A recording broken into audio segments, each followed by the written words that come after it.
A seguir, plantão de notícias.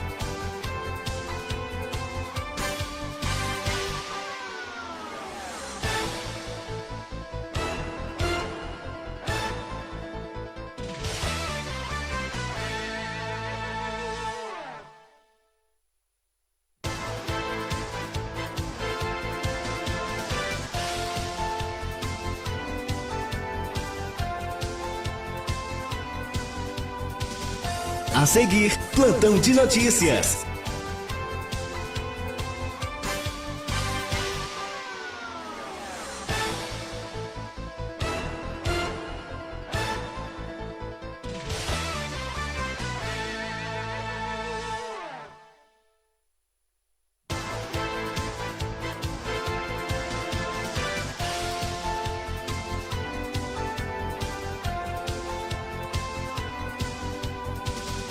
A seguir, plantão de notícias.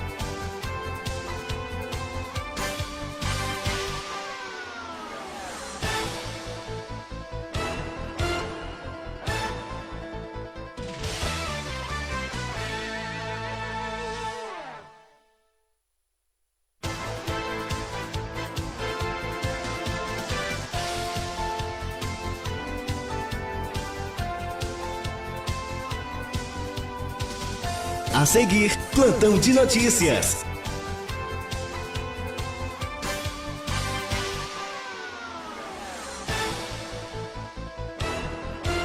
Rádio Dig. Agora no seu rádio, o programa Viva a Vida. Com muita informação para toda a família. Preste atenção, vamos juntos escutar o que a Pastoral da Criança vai nos falar. Viva a vida, é a voz da Pastoral da Criança, levando uma mensagem de amor, paz e esperança. Pastoral da Criança, para que todas as crianças tenham vida em abundância. A Pastoral da Criança apresenta Viva a Vida, um programa com dicas e informações sobre saúde, educação e cidadania. Viva a Vida, um programa feito especialmente para você e sua comunidade. Pastoral da Criança. Alô Brasil, está no ar o programa Viva a Vida da Pastoral da Criança. Olá, amigo ouvinte, que bom estarmos juntos para mais um programa Viva a Vida. Como você sabe, um dos principais trabalhos dos líderes da Pastoral da Criança é o cuidado com a alimentação saudável de gestantes e crianças. Sim, porque a criança bem alimentada cresce bem, não é mesmo? E o nosso planeta, graças a Deus, produz alimento suficiente para todos. Só que, infelizmente, mais de 900 milhões de pessoas passam fome hoje no mundo, principalmente crianças. Você sabia que 1/3 do alimento produzido no mundo se perde? E 20% do alimento que compramos é jogado fora, vai para o lixo? É um desperdício de alimentos. Contudo, se as pessoas aprenderem a aproveitar integralmente os alimentos, essa situação pode mudar. É sobre isso que vamos conversar no nosso programa de hoje. Toda comida boa tem gosto, tem cheiro, tem. Toda comida boa tem cor também. Toda comida boa da terra, da água vem. Toda comida boa comeu faz bem.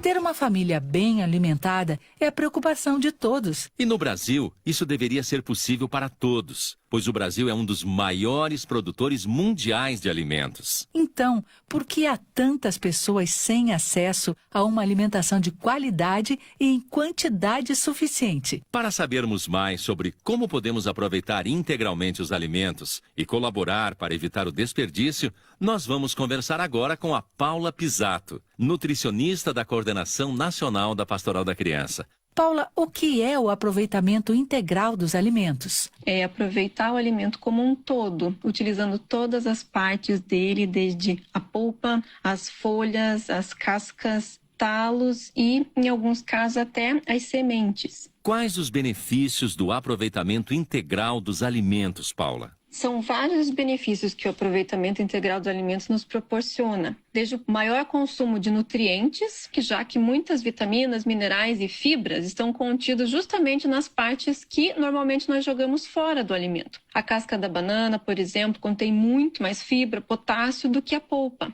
As sementes de abóbora são uma fonte incrível de magnésio. E quem nunca ouviu falar também que devemos priorizar alimentos integrais aos alimentos brancos. Por exemplo, arroz integral, farinha de trigo integral. Além disso, essa prática contribui para a gente evitar o desperdício de alimentos, a diminuição e produção de lixo e gases. E também contribui no combate à fome pela redução de gastos, já que a maior quantidade de alimentos pode ser aproveitado com essa técnica. Cascas, talos, folhas e sementes. Como incluí-los nas receitas, Paula? Existem inúmeras receitas que possibilitam a inclusão dessas partes. Muitos bolos podem ser feitos utilizando as cascas, por exemplo, a casca da banana. Cenoura, beterraba, na verdade, é você não descascá-las, mas fazer uma higienização e utilizar o alimento todo. Bolos e sobremesas utilizando as raspas de limão, de laranja. Os talos de legumes podem ser adicionados em tortas salgadas. A gente pode aproveitar folhas de cenoura, folha da beterraba, as folhas do alho poró. A gente pode fazer refogado, misturar nas saladas, enfim, sucos, chás. Tem muita receita que a gente contribui, a gente disponibilizou no aplicativo da Pastoral da Criança para ajudar justamente a aumentar a possibilidade e as opções para a gente poder utilizar mais os alimentos. Sabemos que essas partes dos alimentos são as mais expostas aos agrotóxicos. Que cuidados nós devemos ter?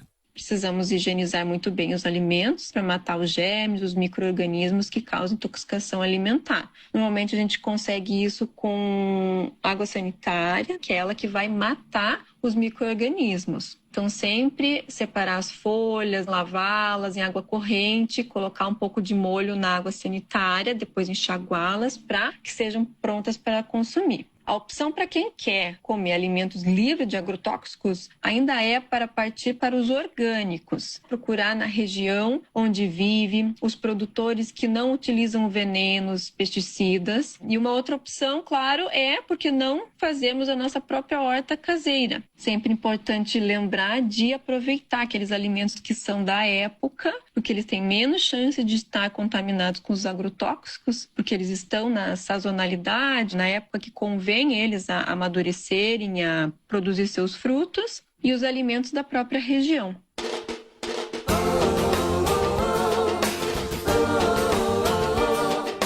A Pastoral da Criança é vida, é amor. De acordo com dados da FAO, Organização das Nações Unidas para Alimentação e Agricultura, 1 bilhão e 300 milhões de toneladas de alimentos são desperdiçadas, vão para o lixo.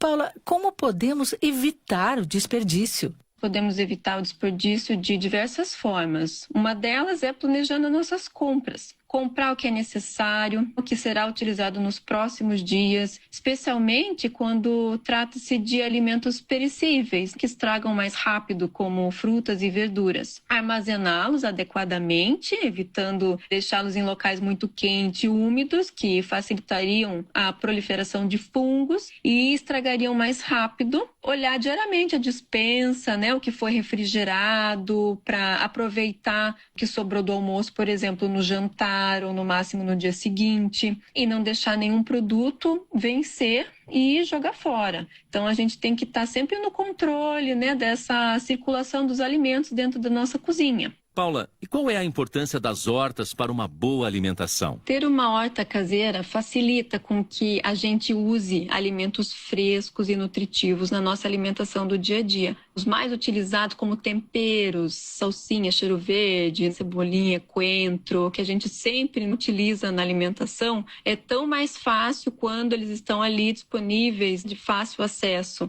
E são alimentos mais frescos que nós estamos utilizando, nós cultivamos e sabemos que não estamos usando veneno para produzir esses alimentos. Então, já por aí, há inúmeras vantagens pelo alimento que nós produzimos ao que a gente compra no mercado. Paula, como a Pastoral da Criança tem orientado as famílias sobre a importância de uma alimentação saudável, especialmente neste tempo de pandemia? A Pastoral da Criança, mesmo em tempos de pandemia, consegue estar próximo das suas famílias. Agora, com a grande novidade do aplicativo Visita Domiciliar e Nutrição, que é o aplicativo da Pastoral da Criança, nós disponibilizamos todas essas informações que foram comentadas aqui na etapa do E-Alimentação, onde os líderes têm essas orientações de hortas caseiras, né, as receitas com aproveitamento integral dos alimentos e também, uma parte muito importante, nós disponibilizamos as orientações do Guia da População Brasileira, que trabalha com a nova classificação dos alimentos, que recomenda que a base da nossa alimentação seja baseada nos alimentos in natura, minimamente processados, que a gente utilize com moderação o sal, o açúcar, né, os óleos, esses ingredientes culinários, e que a gente evite ao máximo os alimentos ultraprocessados. Todas essas recomendações estão resumidas, estão disponíveis no aplicativo da Pastoral da Criança. O aplicativo está disponível para qualquer pessoa baixar e ter acesso a essas informações para garantir uma alimentação saudável e orientações de qualidade atuais que farão a diferença para a saúde de todas as pessoas. Ei, tá na mesa, a comida tá esperando. Quem chegar primeiro vai sentir o cheiro bom do rango. Eu vou já lavar as mãos para encher meu barrigão. Pra ter energia e sorte eu vou comer pra ficar forte, então eu tô na mesa. E agora vamos ouvir o que a turma do Viva a Vida preparou para o programa de hoje. Nossa, quanta mosca tem nessa cozinha!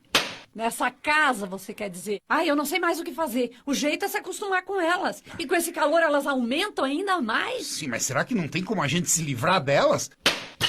Ah, para com isso, você vai acabar quebrando todas as vasilhas. Não, mas é que a mosca, ela só traz doença, né? Porque elas pousam nas fezes, nas carniças, daí olha só. Ó, olha lá. Quanta mosca pousando em cima das comidas, das frutas, do pão. Quem é que come isso depois? É mesmo. Dá até nojo.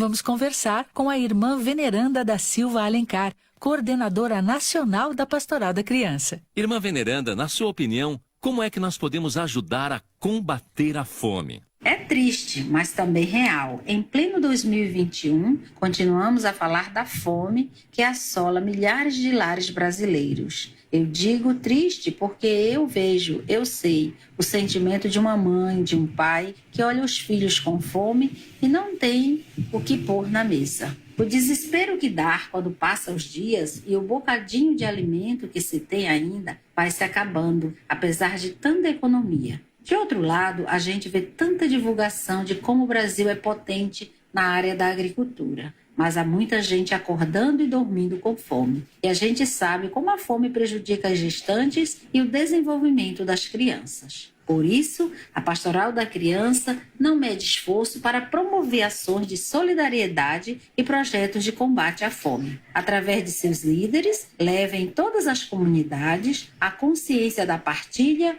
e uso integral dos alimentos. Mas também não deixa de fazer a sua parte, junto aos conselhos, de reivindicar melhores condições de nutrição para as famílias acompanhadas. Pastoral da Criança, trazendo vida, paz e esperança. Vamos conversar também com a Marlene Bessin-Eckstein, capacitadora do acompanhamento nutricional da Pastoral da Criança da Diocese de Piracicaba, São Paulo. Marlene, o que mais deixa a senhora feliz no trabalho da Pastoral da Criança? Conta pra gente. Nossa, tem tantas coisas do poder passar pra mãe o conhecimento que a gente teve nas capacitações e a mãe levar isso a sério. Essa criança que a gente acompanha crescer e hoje a gente vê ela trazendo os filhos dela e fala assim, como foi bom a Pastoral da Criança pra mim e agora pros meus filhos. Então isso não tem dinheiro que pague. E agora com você, as dicas do programa Viva a Vida. Atenção! Antes de ir ao mercado, faça uma lista de compras e compre somente o que é necessário. Sempre que possível, compre alimentos dos produtores locais e da estação.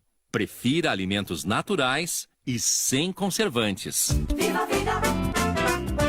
E agora vamos ouvir a mensagem de Dom Anuar Batiste, arcebispo emérito da Arquidiocese de Maringá, Paraná.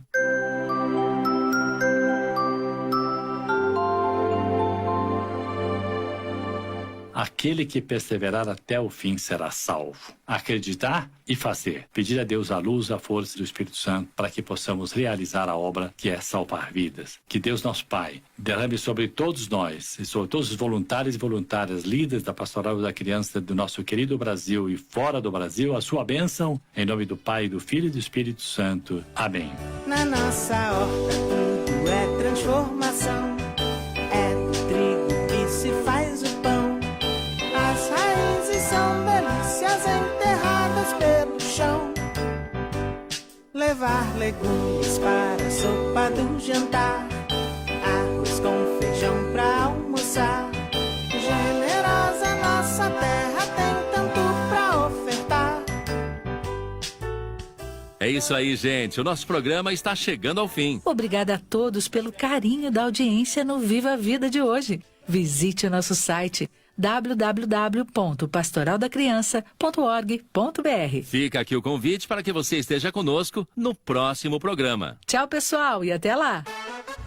Você ouviu o programa Viva a Vida, da Pastoral da Criança, organismo de ação social da CNBB, Conferência Nacional dos Bispos do Brasil. Pastoral da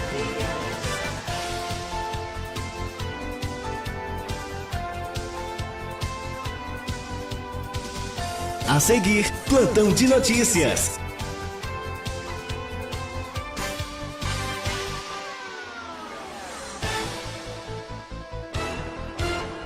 Em mais uma partida desorganizada, o Flamengo não conseguiu superar a defesa do Atlético Paranaense e saiu da Arena da Baixada neste domingo com a derrota por 2-1. Com o resultado, o rubro-negro carioca permanece com 55 pontos na terceira posição e viu o Internacional disparar na liderança após a vitória sobre o Grêmio. Já o Furacão chegou aos 42 pontos e fica momentaneamente na 11ª colocação. A etapa inicial foi bastante estudada e sem muitas chances de gol até os 20 minutos, quando o Atlético Paranaense quase abriu o placar.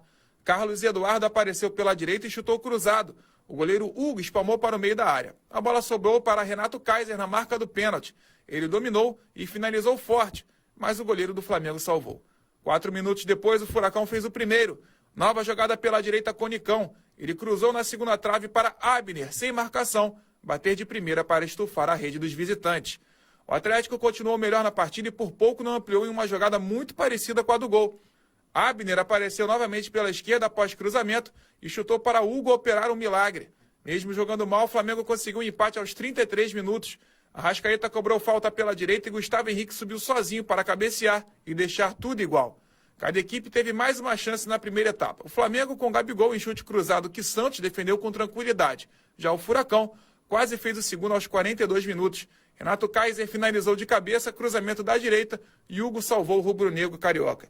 O Flamengo voltou para o segundo tempo disposto a virar o jogo. Com muita posse de bola, o atual campeão brasileiro pressionou o Furacão desde o primeiro minuto, mas tinha muita dificuldade em levar perigo ao gol de Santos. O Atlético Paranaense preferiu esperar o adversário e jogar no contra-ataque. E deu certo. Aos 6 minutos, Nicão arriscou de perna esquerda de fora da área e Hugo defendeu. Aos 25 minutos, Christian quase marcou um gol antológico. Ele viu o goleiro do Flamengo adiantado e chutou diante do meio de campo, de cobertura, mas Hugo conseguiu se recuperar e salvar o time carioca. Sem força ofensiva, o Flamengo não assustava e viu o Furacão fazer o gol da vitória aos 37 minutos. Kelvin avançou pela direita e cruzou na área. Renato Kaiser apareceu sozinho entre os zagueiros. E vamos falar da 32ª rodada do Campeonato Brasileiro da Série A. No sábado, São Paulo e Curitiba empataram em 1-1. O Vasco da Gama venceu o Atlético por 3-2. O Ceará bateu o Palmeiras por 2-1. Neste domingo, o Flamengo perdeu para o Atlético Paranaense por 2-1. O Internacional se isolou ainda mais na liderança ao bater o Grêmio por 2-1 no Beira-Rio. O Santos foi surpreendido e perdeu para o Goiás por 4-3 na Vila Belmiro. O Sport bateu o Bahia por 2-0 no Clássico Nordestino. O Atlético Goianiense venceu o Fortaleza por 2-0 no Clássico Carioca. O Fluminense bateu o Botafogo por 2-0. Nesta segunda-feira, a Secretaria de 8 da Saúde noite, de Goiás divulgou uma Corinthians e nota informativa sobre a destinação das vacinas contra a Covid-19 que chegaram a Goiânia no início da tarde deste domingo. Segundo a nota, em relação às 65.500 vacinas da AstraZeneca recebidas, serão exclusivamente para a vacinação dos trabalhadores de saúde, seguindo a ordem de prioridade: hospitais, unidades de pronto atendimento, serviços de atendimento móvel de urgência, sistema integrado de atendimento ao trauma e emergências, unidades básicas de saúde e, por fim, consultórios e laboratórios. Quanto aos hospitais, os primeiros que devem ser considerados são aqueles exclusivos e dedicados a atendimentos da Covid-19. Na sequência, os hospitais gerais que não são dedicados e exclusivos aos casos do novo coronavírus. Esta ordem de priorização se aplica para hospitais públicos. Minas Gerais recebe 190.500 doses da vacina contra a Covid-19, desenvolvida pela Universidade de Oxford e Laboratório AstraZeneca, em parceria com a Fundação Oswaldo Cruz. Os imunizantes chegaram no domingo, 24 de janeiro, no Aeroporto Internacional de Belo Horizonte, e foram recebidos pela Secretaria de Estado de Saúde. De lá, as doses foram enviadas para a Central de Rede Frio de Minas Gerais, na capital mineira, e em seguida serão distribuídas para os municípios. O estado já havia recebido 557 mil doses da Coronavac, desenvolvida pela farmacêutica chinesa Sinovac, em parceria com o Instituto Butantan. Em apenas 18 horas, todas as 28 superintendências regionais de saúde já contavam com as vacinas. Para dar conta da demanda, o governo de Minas Gerais adquiriu antecipadamente 50 milhões de seringas agulhadas e 617 refrigeradores. A vacina de Oxford, também conhecida como Covishield, apresentou eficácia de 98% após 28 dias da primeira dose e 99% em 28 dias depois da segunda dose.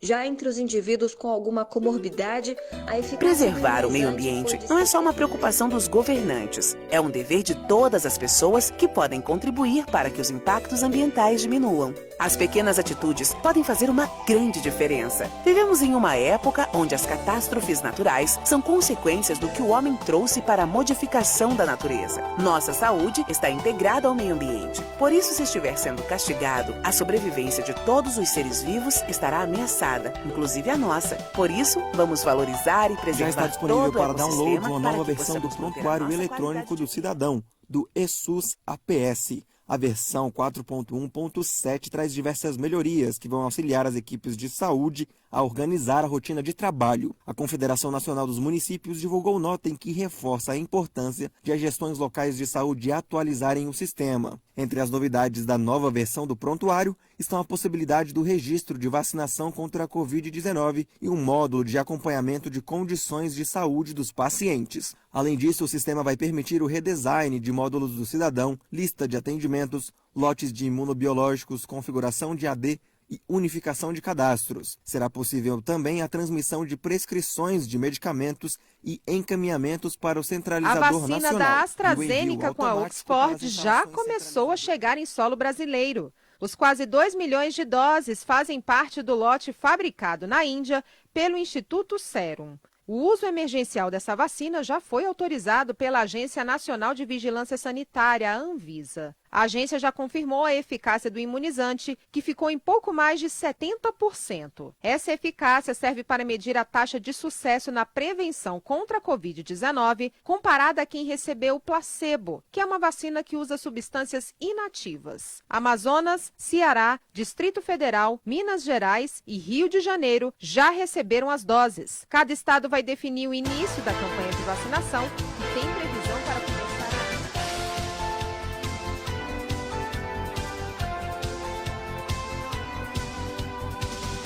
A seguir, Plantão de Notícias.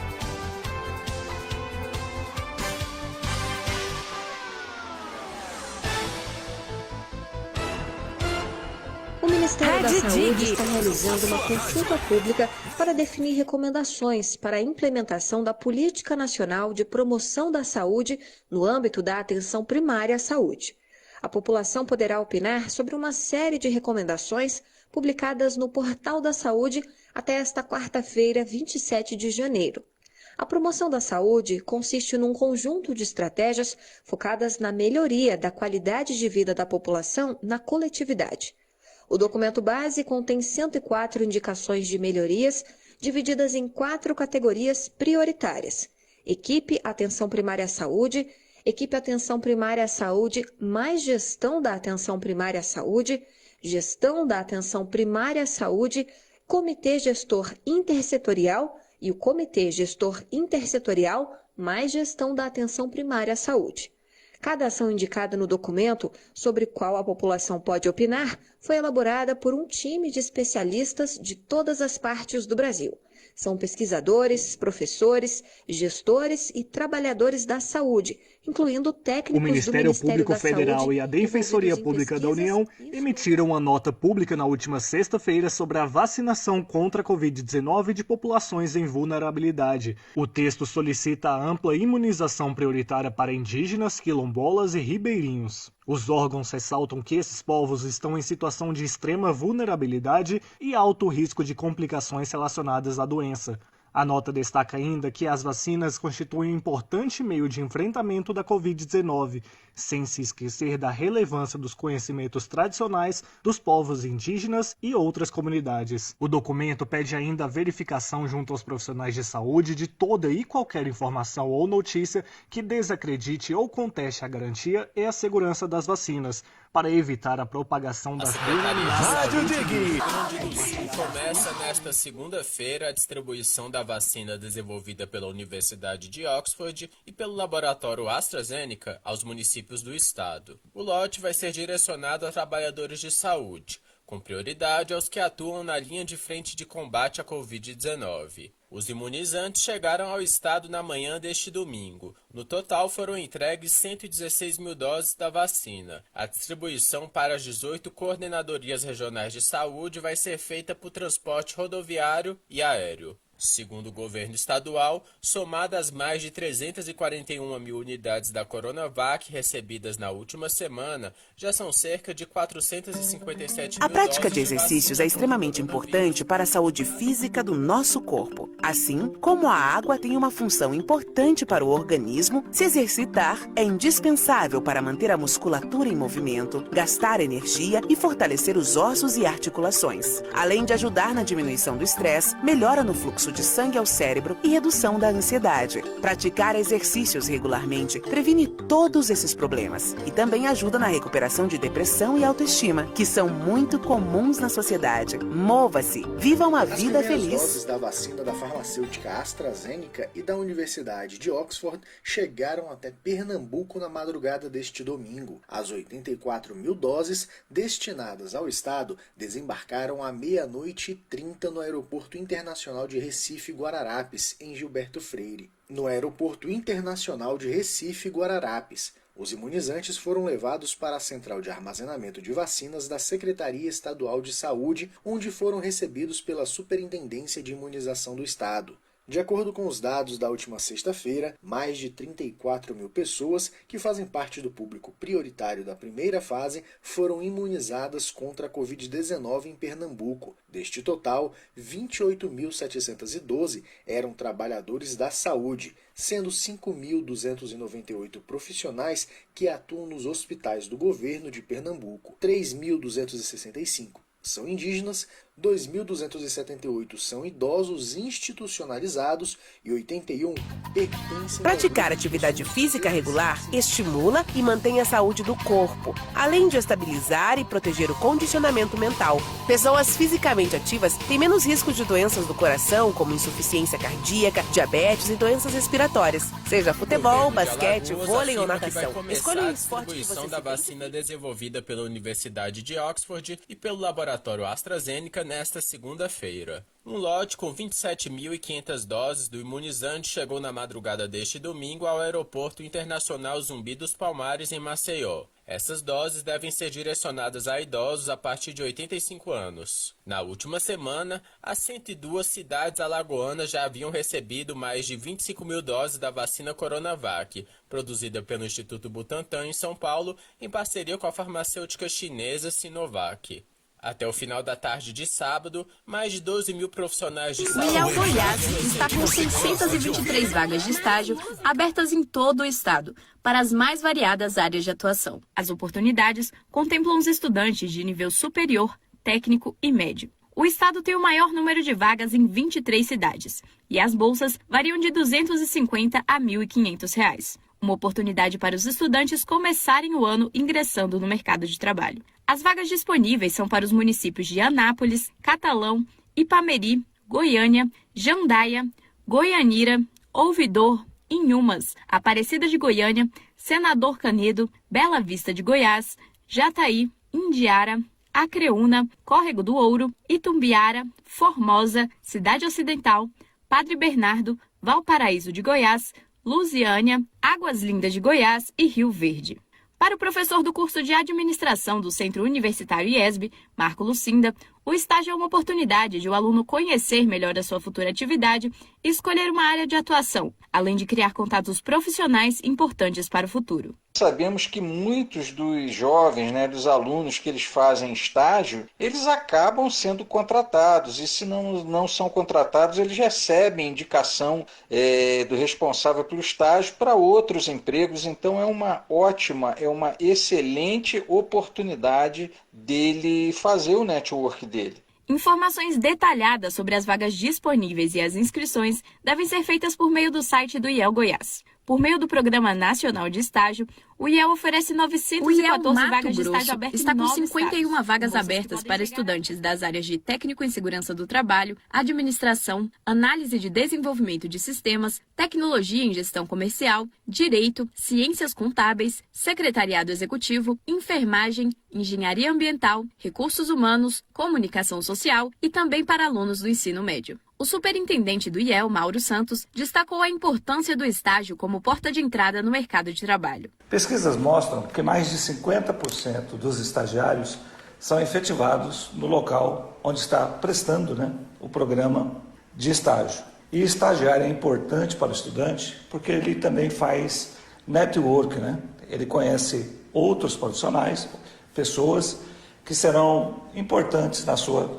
trajetória profissional. As bolsas variam entre R$ 625 e R$ 1.472. As vagas são para as cidades de Cuiabá, Várzea Grande, Tangara da Serra, Cárceres e Barra do Garças. Para mais informações e para se cadastrar no processo seletivo, basta acessar o site do IEL Mato Grosso e preencher a ficha cadastral. O estagiário do IEL, Felipe Neto Silva de Almeida, que pretende seguir a área de analista de desenvolvimento de sistemas, detalhou como foi a sua seleção. Primeiramente, eu fiz o cadastro no site do IEL. Como eu já estava no terceiro para quarto semestre, eu me candidatei à vaga em questão para a empresa e eu participei, fiz o processo seletivo. Foi bem rápido, aí passou acho que uma semana, o rapaz entrou em contato comigo, pedindo para mim fornecer os dados e no local da empresa. Para o professor do curso de Administração do Centro Universitário IESB, Marco Lucinda, o estágio é uma oportunidade de o aluno conhecer melhor a sua futura atividade. O IEL está com 5 vagas de emprego e oferece 25 vagas de estágio disponíveis. As oportunidades são para as cidades de Belém, Castanhal e Benevides. As inscrições devem ser feitas por meio do site do IEL Pará, onde também podem ser acessados os detalhes de cada vaga. As vagas de estágio são para as mais diversas áreas, como jornalismo, enfermagem, tecnologia da informação, entre outras. Os valores das bolsas variam entre R$ 300 e R$ 954. Já as vagas de emprego são para design de interiores com experiência em atendimento ao cliente, recepcionista com nível médio concluído, vendedor externo, auxiliar de escritório e assistente social. Os pré-requisitos também estão disponíveis no site do IEL. A analista de RH do IEL Pará, Nayana Silva, deu orientações para quem deseja conseguir uma vaga. No momento que esse candidato ele consegue uma oportunidade de ser convocado para uma entrevista, é necessário que ele já tenha pronto o currículo, organizado com as suas informações de formação profissional, de conhecimento técnico, prático, caso ele já tenha, de idiomas, conhecimento em informática. Todas essas informações precisam estar de maneira clara e objetiva no currículo.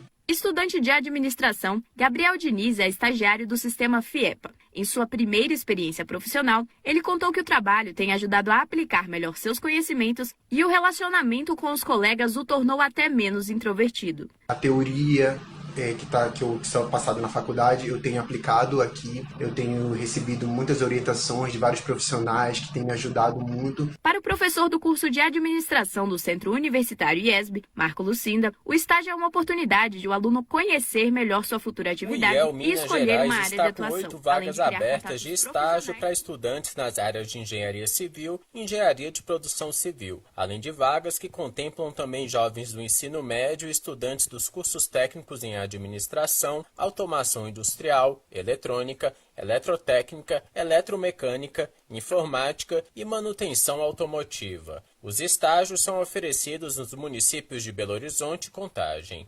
As bolsas variam entre R$ 600 e R$ 1.045. Os contratos vão de 6 meses a 2 anos, com 30 horas semanais em atividade.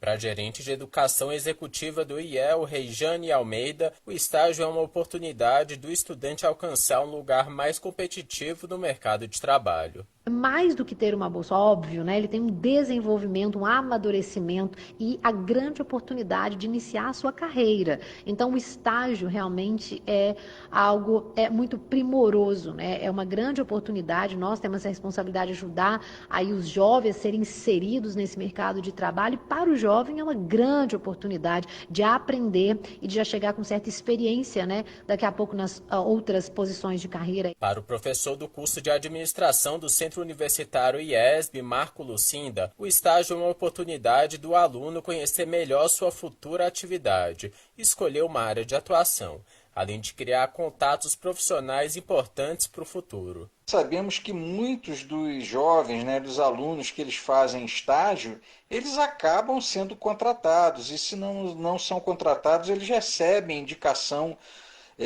do responsável pelo estágio para outros empregos. Então é uma excelente oportunidade dele fazer o network dele. As inscrições podem ser feitas por meio do site do IEL Minas Gerais. E agora, o tempo e a temperatura. No Nordeste brasileiro, a condição para temporais continua na faixa norte da região nesta terça-feira. Também são esperadas trovoadas, além de eventual queda de granizo desde o Maranhão até o Ceará, mas de maneira bem localizada e atingindo poucas cidades. Nos municípios do leste nordestino, a chuva é mais fraca e ocorre no final do dia.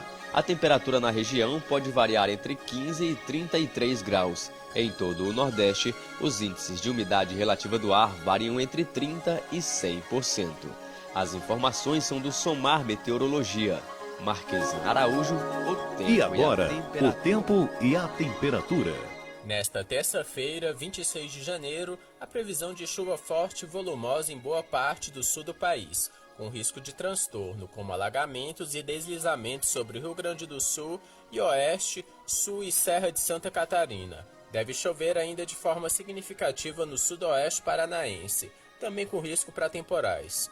Em outras áreas do sul, a chuva também pode vir forte, porém mais isolada e com acumulados menos significativos. Nas áreas de fronteira são esperadas as maiores rajadas de vento. Como o vento ainda não muda de direção, o tempo deve ser abafado nos 3 estados. As temperaturas na região devem variar entre 15 e 40 graus. Já a umidade relativa do ar deve variar entre 30% e 100%. As informações são do Somar Meteorologia.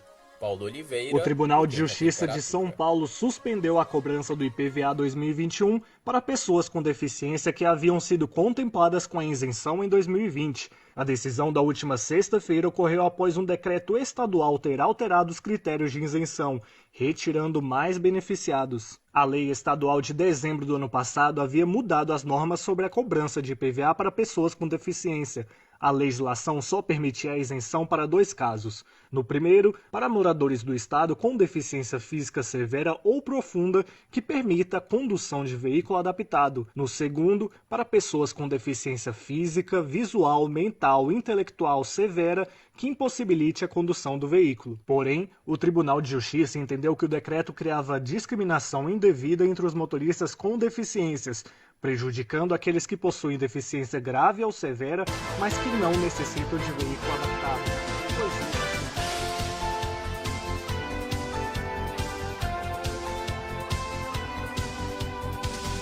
A seguir, Plantão de Notícias.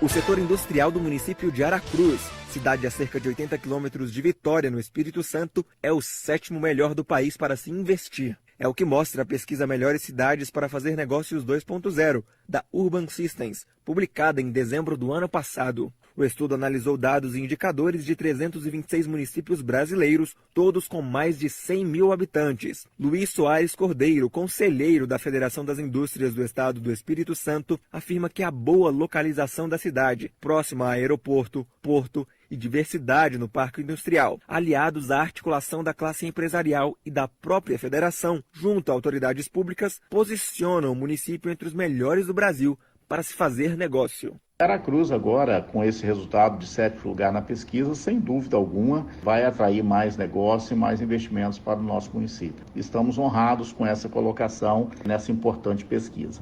Diretor de marketing da Urban Systems e responsável pelo estudo, William Rigon, afirma que, apesar de cada município ter as suas peculiaridades, há pontos em comum às melhores cidades para fazer negócios, que podem ser observados. É importante ter um ambiente favorável, é importante ter mão de obra qualificada e uma gestão pública eficiente. Se a gente pudesse apontar uns 3 pontos específicos, acredito que essas são as características comuns aí às cidades melhor posicionadas. O estudo das 100 melhores cidades para fazer negócios é publicado pela Urban Systems anualmente desde 2014. Com o impacto do novo coronavírus e a intenção de manter o estudo atual e renovado, a publicação de 2020 está de cara nova e aposta em um olhar mais segmentado das melhores cidades para negócios, levando em conta os resultados para 6 setores da economia: indústria, comércio, apesar de a confiança do serviços, empresário educação, industrial apresentar crescimento, não significa que 2021 será um ano sem desafios para o setor. Especialistas acreditam que, além de o país ter que garantir um processo de imunização eficaz contra a Covid-19, o campo político deve estar voltado para medidas que ajudem no desenvolvimento das atividades econômicas. Na avaliação do gerente de Relações Industriais da Federação das Indústrias do Estado de Pernambuco, Maurício Laranjeira, a retomada depende, sobretudo, de 2 condições relacionadas. São elas: o fato de o consumidor ter confiança de que continuará empregado e a consequência disso, que é a confiança da indústria para continuar produzindo e contratando cada vez mais. E associado a tudo isso, a gente também tem que ver a questão das reformas estruturantes que o Brasil precisa. A gente sabe que com a vacina, um grande obstáculo para a nossa economia começa a ser resolvido, né? Pelo menos de uma maneira paliativa. Mas as reformas estruturantes que o Brasil precisa, elas também continuam ali, né? E não vão ser resolvidas com a vacina. A reforma tributária, a reforma administrativa, um Estado mais justo, um Estado menos pesado. O presidente da FIEP, Ricardo Ensinger, entende que a recuperação já deu seus primeiros passos. No entanto, segundo ele, será necessário equilibrar as contas públicas e atrair investidores que aceitem o risco do país. Em 2020, o estado de Pernambuco chegou a contar com uma expectativa de alta na produção industrial de 2,4% no acumulado do ano, principalmente por conta da demanda reprimida. Em outubro, por exemplo, houve crescimento de 7,2%. No ano passado, o estado perdeu quase 15 mil postos de emprego entre janeiro e outubro de 2020. Em todo o país, foram mais